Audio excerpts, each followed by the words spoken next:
What's going on, y'all? Welcome back to another episode. I'm Swipa. Y'all know what time it is. Welcome back to the building. Y'all, make sure y'all hit that subscribe button, hit the like button. We are on the way to 10,000 subscribers. We are moving and grooving, trying to make it happen. So, I got to be honest with y'all.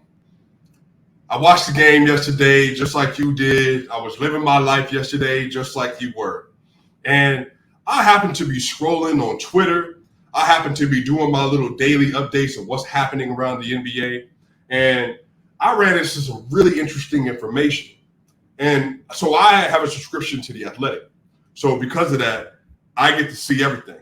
I get to watch everything. I get to kind of pay attention to what's happening around the NBA, NFL, NHL, all that stuff. I just love sports. So when this happened, I'm over here. I see an Embiid article dropped, right? And I'm like, oh, cool. You know, a player that I have said multiple times this year, I think he might be the best player in the East this year. Giannis has come up, obviously. So they're the two best players. Embiid's having a great season. And so I'm over here like, cool. Man, let me see what this is about. And so I opened up the article. And I thought it was really interesting for multiple reasons. One, Shams started asking Embiid some questions about himself, started asking Embiid some questions about his season, and then he started asking Embiid about the MVP race and expectations and pressure. And instead of Embiid just simply answering the questions in a manner of, here's how I feel, this is what I think about the Philadelphia 76ers, this is how I feel about myself this year with everything we got going on, instead of doing that, he decides to take it another way. So I'm going to bring my Twitter up and show you exactly what I showed you, NBA Twitter yesterday, and what blew up on the entire internet. So here are pieces of the article that got everybody up in arms. Here is the part of the article that got everybody up in arms. I'm going to go ahead. I'm going to maximize the screen. We can read it, and then we can talk through it one by one. So Embiid was asked by Shams. The question is, Giannis Antetokounmpo recently told The Athletic he believes the MVP criteria is ever changing year to year. Embiid then says, the criteria does change. If we want to talk about the last 3 years since I've been in the running for it, the first year it was that I didn't play enough games. Last year I came back. I played enough games. I led the league in scoring, and obviously Nikola deserved it, and he won it. Now, hold on, y'all. Stop right there. Stop right there. If Embiid would have stopped right there and said that, you know what, the criteria does change. I led the league in scoring last year. I didn't play enough games the year before that. And then if we were just to be like, you know what, let's just go ahead and end it there and say that Jokic earned that MVP. And we could have just kept it moving. But that's not what happened. So let's read the rest of this. What does Embiid say? But then again, he won it as the 6th seed in the West. And then this year, I'm leading the league in scoring. I'm doing all of these things defensively. I should be making an all-defensive team too.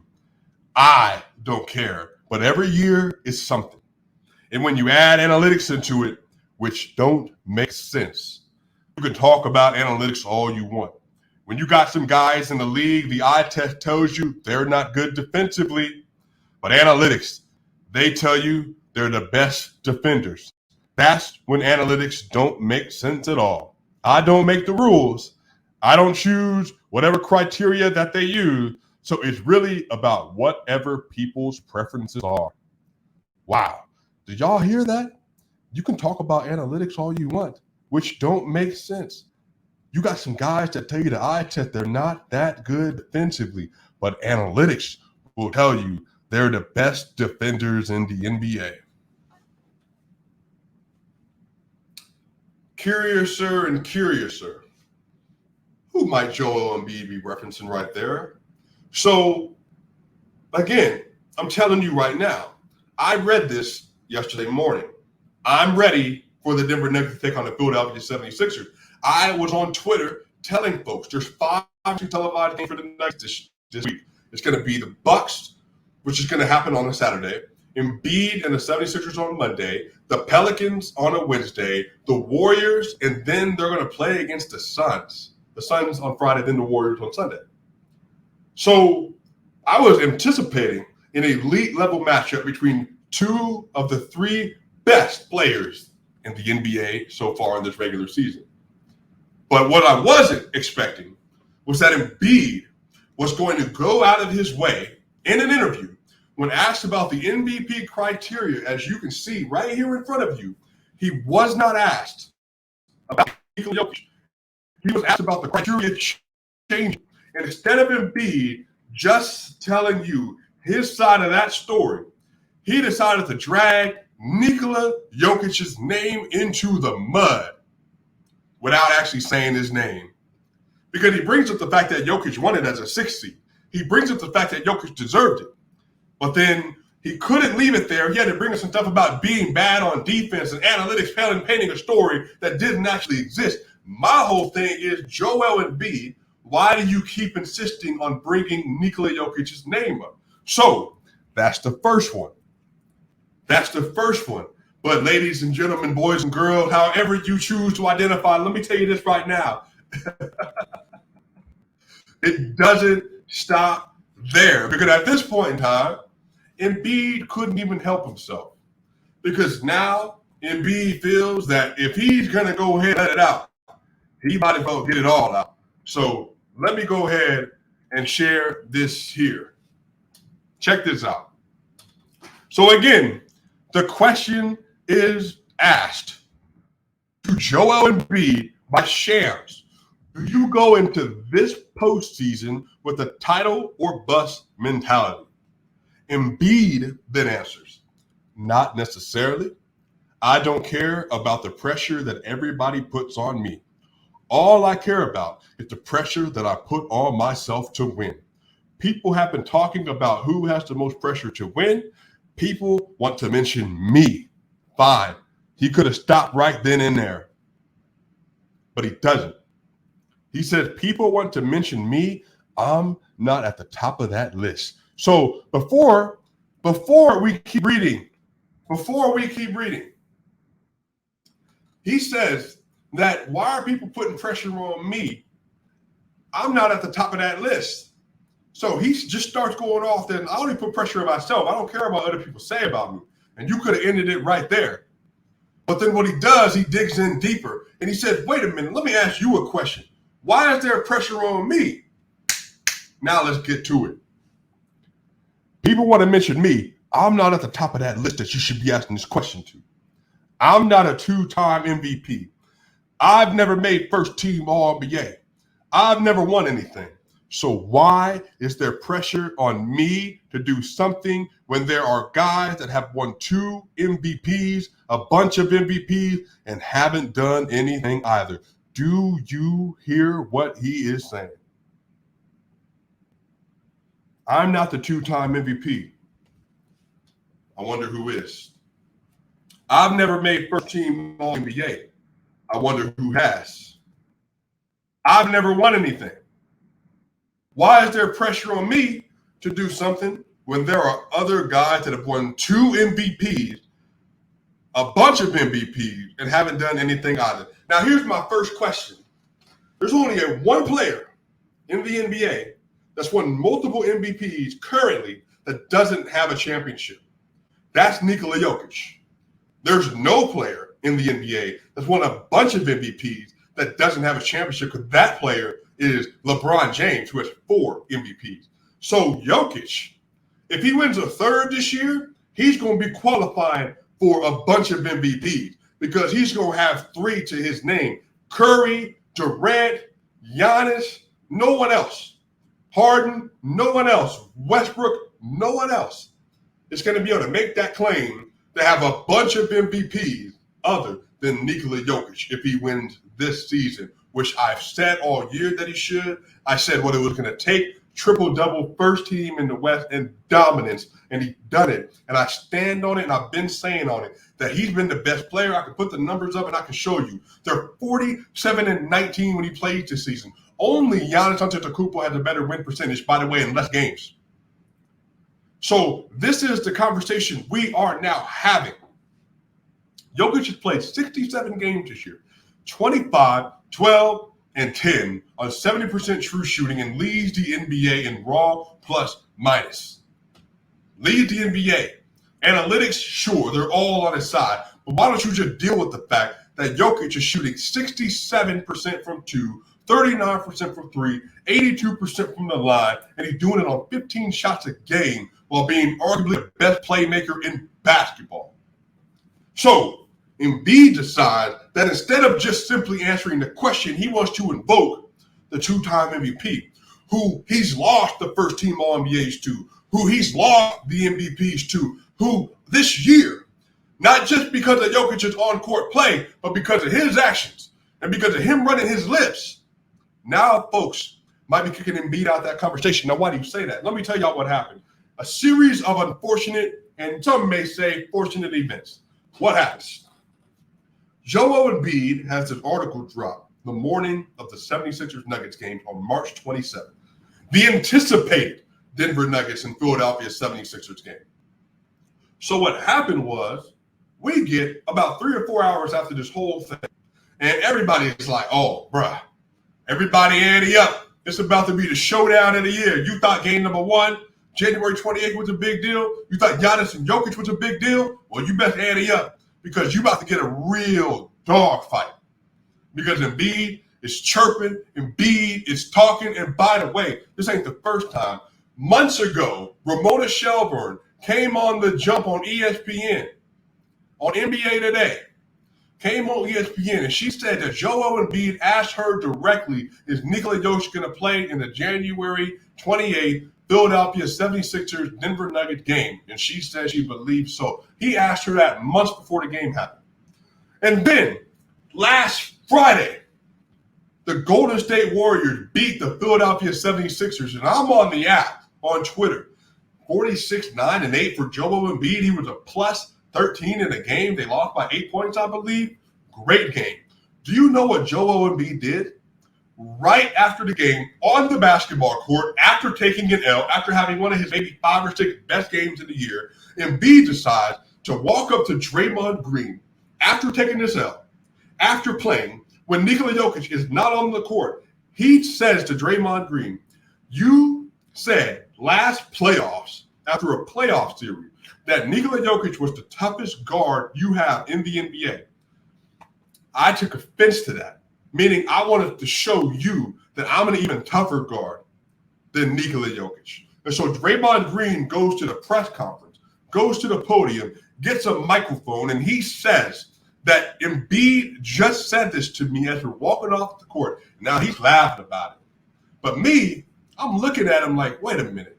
And I share this on Twitter. That's interesting. Now, there's nothing wrong with wanting to be the best. There's nothing wrong with wanting to be known as the best. There's nothing wrong with even wanting to be the dominant force in the NBA. But you're telling me that after a loss, the first thing that you were clearly thinking about before the game, you were clearly thinking about during the game, and you were clearly thinking about after the game, you telling me that you asked Draymond Green about the back-to-back MVP because you have been channeling that? That's just interesting to me. Again, there's nothing wrong with wanting to be the best, but like some of y'all were saying, why would you bring up Joker? Why is he that important to you? So again, that's twice publicly, twice now that we know that he's asked about him. And then let's move on to the article. Again, for the third time since January, we have public comments from Joel Embiid about Nikola Jokic. And this time, it was a sneak diss. This time, it was a slight. Because once again, I'm going to pull it up for you. I don't care about the pressure everybody puts on me. People want to mention my name. I'm not at the top of that list. I'm not a two-time MVP. I've never made first-team All-NBA. I've never won anything. So why are y'all putting pressure on me to do something when that man over there with 2 MVPs hasn't done anything either? Because there's nobody else to talk about with 2 MVPs that ain't won a ring in the league right now. So you clearly talking about Joker. My whole thing is, Embiid, if you're the best, if you think you're the best, if you think you're the most dominant, if you think you're the best center, then why are you asking everybody else about this man? Why are you bringing up another man in another conference at the top of his West? Why are you bringing him up in the conversation? So this is what I'm trying to understand. And then after all that talking, you decide, and the Sixers decide, that the game in Denver ain't that important. And so you decide that you ain't going to play. The Sixers decide that you ain't going to play. Now, again, let me keep it 100. If Embiid is hurt, Embiid is hurt. 3 games in 4 nights, that's real. 3 games in 4 nights, that's real. I get it. No, props to you. Embiid having an incredible season. And I said before the year, all Embiid need to worry about is playing 50 games this year, getting to the playoffs 100% with gas in the tank, ready to rock and roll. That's it. But that's not what he's doing. He's hunting for the MVP. How we know he's hunting for the MVP? Because he's made comment after comment after comment about it. Despite the fact that he'll say, I don't care about it, you keep bringing it up. And you keep bringing Joker up. And every time you say you don't care about it, you keep bringing it up. Now, I don't care about this, but here's where it goes. Now, let me pull it back up again. Now, all I care about is the pressure I put on myself to win. But while I'm at it, why don't you ask that man over there with 2 MVPs? Huh? I don't care about the pressure you put on me. Why don't you pressure to him? Wait, what? Don't make no sense to me. Look, I grew up playing football. I played college football. I understand model. If I feel a type of way, we finna lace them up. We finna get at it. All game. Straight up. All game. I'm finna be on you. All game. I play linebacker, bro. So you step up in the hole, it's a wrap. You come across the middle, it's a wrap. You do a bubble screen, you do a now screen, hey, let's go. You a lineman, you've been talking, power play, ISO, we doing it. My whole thing is, you did all that jawing, bringing that man's name up, and then you turn heel and you don't play? Now, I don't think Embiid as a human being is soft. He's not a soft human being. He's overcome a lot. He's a great person. He does a lot of great things for his family and for other people. It ain't got nothing to do with him as a person. But on the basketball court, boy, that was soft. So you telling me you can keep bringing my name up? You can keep talking about me? But when it's time for us to get at it, when it's time for us to lace them up, when it's time for us to get on the court and play, and I got to get my lick back because you won the first round, and you at my house where I'm 30-4 at home, I'm 30-4 in Denver, but you don't want to play? Man, miss me. Miss me. And how you know it's a big deal? Because I've been watching. Because, I make content for y'all. Because I got to consume the content to put the product on the table for you all. Because y'all ain't got time to do it.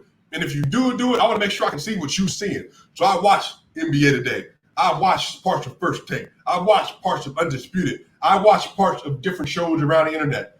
I mean, I'm talking about Eddie Gonzalez and them and Shams on FanDuel.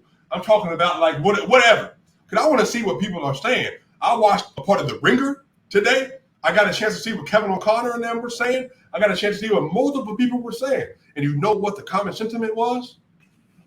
Man, that's kind of funny to me that he did that. So now, not only has his reputation, I think even among some of the players, being looked at kind of funny, but the analysts, the people who are voting, they see what he's doing. And just like last year when he went on that press tour, he's doing it again. People don't know this. People don't realize this. But let me go ahead and remind you. Did you know that last year Daryl Morey and them were sending little gifts, like little letters and stuff to the voters? They were campaigning behind the scenes for Embiid to win the MVP. They may or may not be doing it this year. I don't know. But this year, Embiid decides to go on another press tour, and you decide to bring up Joker's name and use he can't play defense. Use the analytics say he's better than what he is. Use the voters just prefer him. Use why you saying the pressure on me when I ain't the 2-time MVP and I've never been first team All-NBA. Why you asking me all these questions? That's what I'm trying to figure out. Hey, matter of fact, while we at it, Shout out to my boy running back Philly with the super chat. First off, go follow that man. He's one of the best Philadelphia 76er, Philadelphia Eagles content creator there is on the net.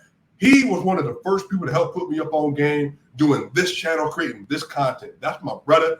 I always remember my brother, so make sure you go and follow him. That's the first thing. But let me also go ahead and answer this question. Bro, I don't never get tired. Now you know better than ask me a question like that. Just like Jokic been running circles around Embiid for years, I've been running circles around the Philadelphia 76ers market for years, my brother. You know what time it is? That's my dude, though. That's my dude. But no, I will never get tired. Now, let me go ahead and say this. I thought it was so funny that man Embiid did all this jawing and all this talking, and then you don't show up to work. That's just funny to me. That's just funny to me. Now, I'm just saying, if you going to do all this jawing and all this talking, then why can't you just show up on the court and get to the job? Now, everybody's saying, I said it, 3 games and 4 nights is a lot. Well, let me ask you this question then, Doc Rivers. Let me ask you this question then, Daryl Morey. Let me ask you this question then, Joel Embiid. James Harden, he sat out all these games. You were hurt at the halftime of the Chicago Bulls game, and he didn't play the rest of the game. Then you played in a back-to-back versus the Golden State Warriors, lost. You played in a back-to-back versus the Phoenix Suns, lost. And then you have a day off. You had a day off between games when you could have took the day off the Suns game, and that way you would have missed the Saturday game, and you would have had a Sunday off. You would have had 2 straight days off, and you chose not to do that. That's very interesting. So then not only did you choose not to do that, you then flew to Denver, tried out, warmed up, and you couldn't go. My whole thing is, why play in Phoenix? Because if it's that important to you, why play in Phoenix? You lost anyway. It was a back-to-back. Why don't you play? And then on the other side of this, so you telling me you're going to bring my name up? So if you knew you had an article dropping, which you knew, because you did the interview, if you knew you had an article dropping, and you knew it was going to drop the day of the game, and you knew you were doing all that talking about why it is so unfair for you, why don't people like you? People think you an a-hole. I'll be the a-hole. People think Jokic better because of analytics. Joker can't play defense. He's the 2-time MVP. He's the first-team All-NBA player. Why don't you show up in Denver in his house? And by the way, for all these Philadelphia 76ers fans in here, let me go ahead and tell you like this. Joel Embiid ain't played in Denver since 2019. I wonder why. Now, I will say, I can't confirm that Shams has 100% sourcing, but I'm going to tell you exactly what Shams said today. Do you know what Shams Charania said today? The same dude that Embiid asked to do the interview with in Chicago last Wednesday. Do you know what he said? You know what he said? Shams said that it's known that Joel Embiid doesn't like to play in Denver.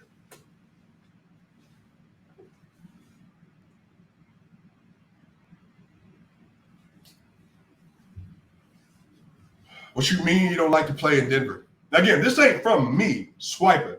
Shams, the dude who wrote the Athletic article on Joel Embiid's behalf. Shams said, conversations with Embiid, he don't like to play in Denver. You don't like to play in NBA City. Where you been at? And Joker goes to Philadelphia all the time. Joker had 22, 9, and 8 last game. Embiid had 34, 9, and 4. He went this year. Embiid had 47, 18, and 5, 2 steals and 3 blocks. Dominant game. One of my favorite Embiid games ever. But you telling me you can't handle the altitude? What? Wait a minute. Hey, TDSM 99. Big man can't handle the altitude. Giannis came in, dropped 20 in the first half. I'm trying to figure that out. Giannis played off the back-to-back. Oh, by the way, since we're speaking about Giannis, since we're going to talk about Giannis Antetokounmpo, I've been saying for over a year now that I think Nikola Jokic and Giannis Antetokounmpo are the 2 best players in the NBA. I've been saying this for a year now. And y'all know I'm talking about this. Oh, can you look at this, please? This is what I'm trying to understand. So Giannis Antetokounmpo went and played a full game versus the number one seeded Denver Nuggets and the back-to-back MVP in Jokic on the toughest back-to-back in the NBA, Utah and Denver. The toughest back-to-back in the NBA while hurt. Then he sits versus the Detroit Pistons because they're the worst team in the East. Giannis, knowing the stakes of the game, knowing he wants to measure himself versus the best in the West, knowing they're playing against the back-to-back MVP, knowing he wants to win that award because he wants to be known as the best, knowing all this stuff going on, Giannis decides, bro, I am not going to miss no game versus Joker, even if I got to play through a little bit of an injury. But you telling me, Joel Embiid, I'm going to show up versus the Phoenix Suns and the Golden State Warriors. Wait, now I know why he played against Golden State. You know what I know now? Obviously, I can't confirm this. You know why he played against Golden State? Because he wanted to ask Draymond Green about Jokic.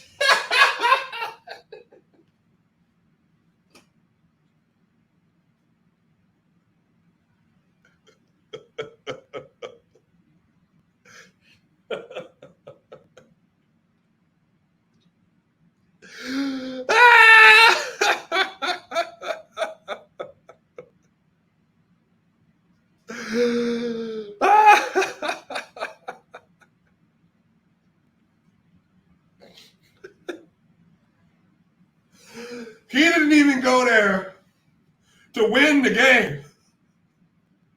That was second on his mind. Because if he went there to win the game, there ain't no way that if I lost the game, I'm going to ask you about a question that I didn't pre-plan.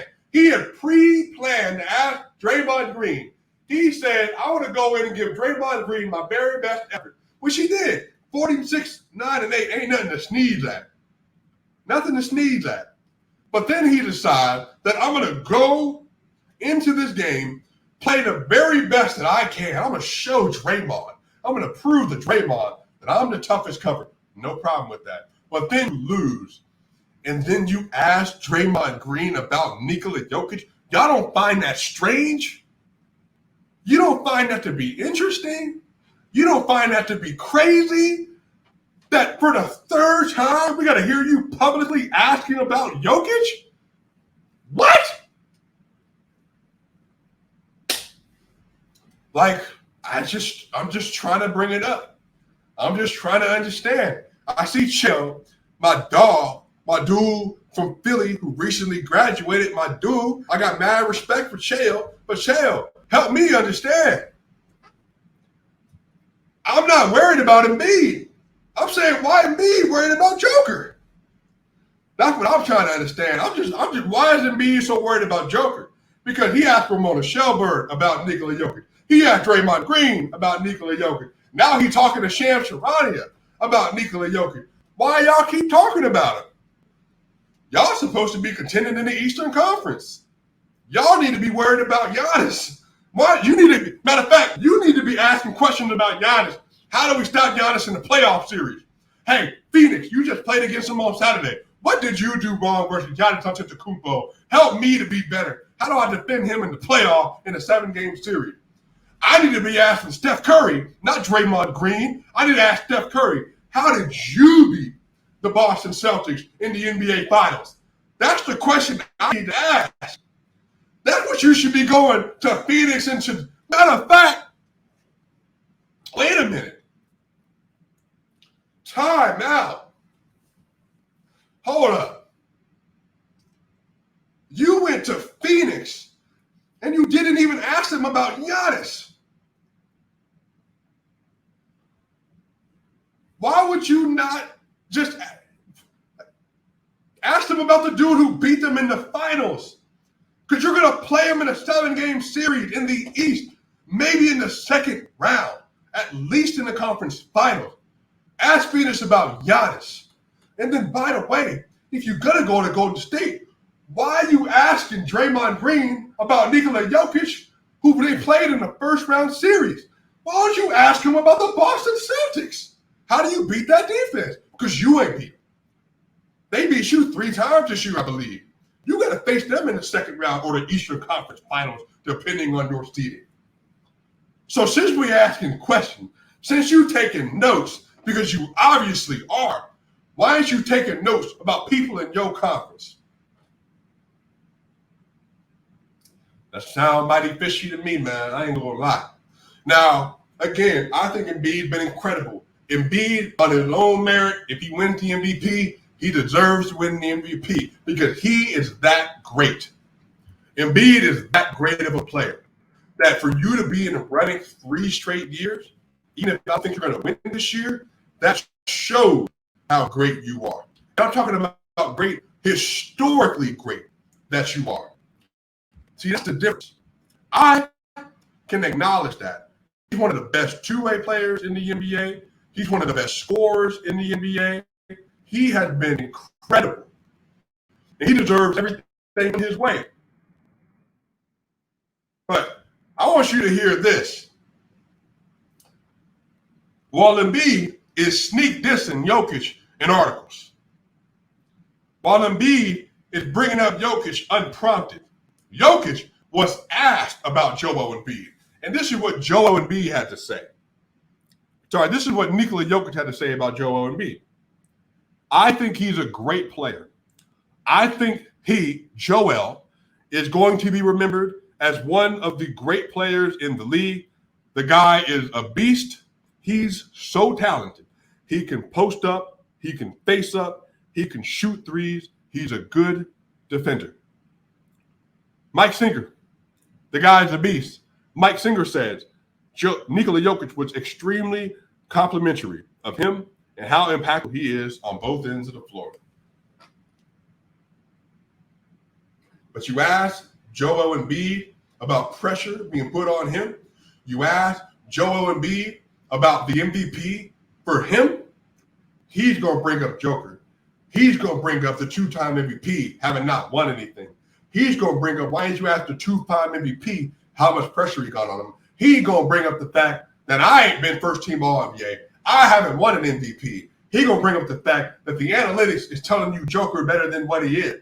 He's going to bring up the fact that the analytics is making it seem like Joker better than me, and that's what the media is buying into because the media has a preference. He's asked a question about him, and he's bringing up Joker. He's flying across the country. He's flying to California. He's flying to Phoenix, and he's asking people about Joker.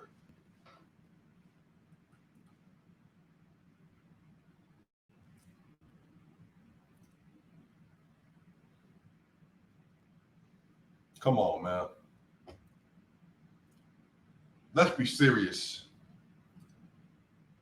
All I'm asking, Joel, is that if you're going to do all that talking, city of Philadelphia, if your superstar that you think's a superstar, if your star, your player vying for the MVP, he going to do all that talking, then you need to show up and he need to play. Because you keep asking about Joker. And now you sneak dissing Joker in an article like you writing a laugh lyric, like this is 50 and Ja Rule. But let me go ahead and say this right here and clear. Embiid, you a great player. You an exceptional player. You're going to be an all-time great. You're going to be a Hall of Famer, no doubt. You're going to go down one of the best scoring big men of all time. And your story, amazing. To sit 2 years, to be Rookie of the Year, play like 26 games or whatever else it was and be Rookie of the Year, for you to overcome everything you overcome in your life, tremendous. You ain't never going to have nothing but respect from me as a man. But as a basketball player, my guy, you keep bringing up that man's name, and he ain't never had no qualms with you. And you keep sneak dissing him, and he ain't never had no qualms with you. My thing is, you want to be better than him, go play better. And I ain't talking about no one game, because Philadelphia 76ers fan, they keep bringing up this 47, 18, and 5 game. And I'm over here like, all right, if that's how you think, that's probably why Embiid feels the way he feels. Because he thinks a one-game sample size is enough. You think beating up against lesser competition is enough. Go do it for 82 games. Go do it in the playoff and stop missing key matchups versus the Nikola Jokic, the back-to-back MVP in his house.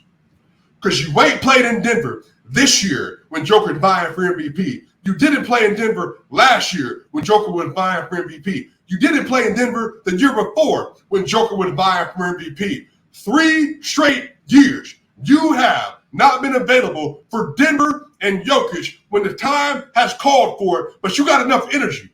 You got enough about you to be writing articles, sneak dissing this man's name instead of showing up in Denver, in the Mile High City, to get your lick back. So you doing all that talking. Everybody want to talk when they up. Ain't what Lucas said? Everybody want to talk when they up. You want to talk when the lights ain't bright. You want to talk when it's the regular season. Well, then go ahead and show everybody in the playoffs how bad you are. I believe you can do it. I want you to do it. But while you over here asking questions to Draymond Green about Joker, you need to be asking questions to Draymond Green about Jason Tatum and Jaylen Brown. That's who you need to be worried about. While you over here asking people questions and flying around to Phoenix and taking L's, you need to be asking Phoenix about how to stop Giannis. But it is what it is. You know what? Mad respect to Joel Embiid. Mad respect to the city of Philadelphia, the way y'all stand for y'all guys. I love that. But you know what? Y'all my people, man. I have a mad respect for y'all, man, for real. Because this NBA season, it's been going crazy. It's going to keep going crazy. We got more storylines to talk about. Again, I've said since July, I think this is Joker's MVP. I've been right the last 3 years. He's the first in the West. Better record, more games played, 47-19 record. And he got the Pelicans on TNT, got the Suns on national television. You got the Warriors on national television. You can continue to create separation between you and everybody else. Basketball Reference MVP tracker has been told you since December who the MVP was. NBA.com until the last 2 weeks told you who the MVP was. And I'm pretty willing to bet that by Friday's article coming out from Michael Wright, Jokic's going to be back at the top of that list. But you know what? We're going to find out. We got more to see, y'all. I can't wait. And you know what? I can't wait to see what Joel Embiid has in store because he doesn't sound like he's going to stop talking. And you know what? Joker ain't going to stop playing. So we're going to see what time it is. We're going to see what it do. We're going to see who got it. We're going to see who built the right way. Swipa gang, y'all know what it is. We're going to be here. We're going to keep telling the story. We're going to keep covering the NBA. We're going to keep covering the Denver Nuggets because we all about consistency and we show up when it matters. Tell people we like getting your favorite NBA, NFL content. Shout out to Mile High Sports. Shout out to the episode. Y'all know what time it is, Swipa gang. I will see y'all soon. We out. Keep it moving, y'all.